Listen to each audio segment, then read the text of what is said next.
মহুয়ামৈত্র তার কর্মী সভায় কর্মীদের উদ্দেশ্যে ভারতীয় জনতা পার্টির কর্মীদেরকে শায়েস্তা করার জন্য দাওয়াই দিয়েছেন।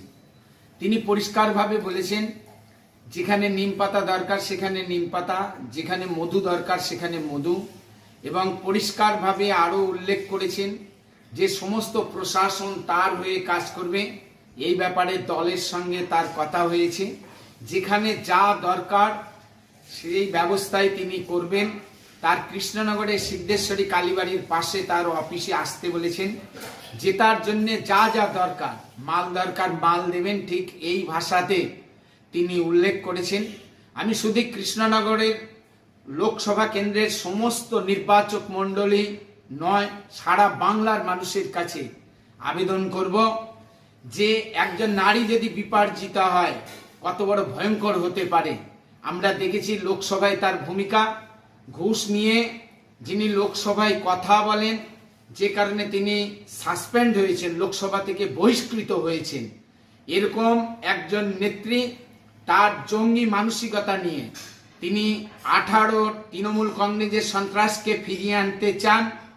21-এর যে বিধ্বংসী আক্রমণ তৃণমূল কংগ্রেসের, সেটা ফিরিয়ে আনতে চান। তিনি বলেছেন অ্যাট এনি হাউ তাকে কৃষ্ণনগর লোকসভা কেন্দ্র থেকে জিততেই হবে, তাকে জেতাতে হবে। তার কর্মীদেরকে এই আহ্বান রেখেছেন।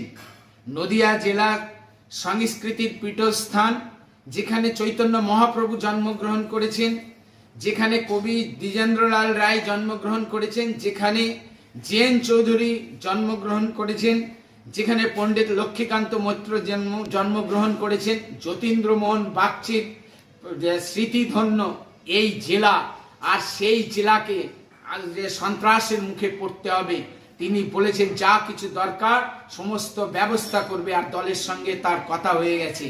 আমরা আশঙ্কা করছি যে আগামী লোকসভা নির্বাচন, এই নির্বাচনকে রক্তাক্ত করবেন মহুয়ামৈত্র। এখানে সাম্প্রদায়িক দাঙ্গা থেকে শুরু করে ভারতীয় জনতা পার্টির কর্মীদেরকে তিনি প্রাণে মারারও চেষ্টা করবেন, কোনো রকম কসুর তিনি করবেন না।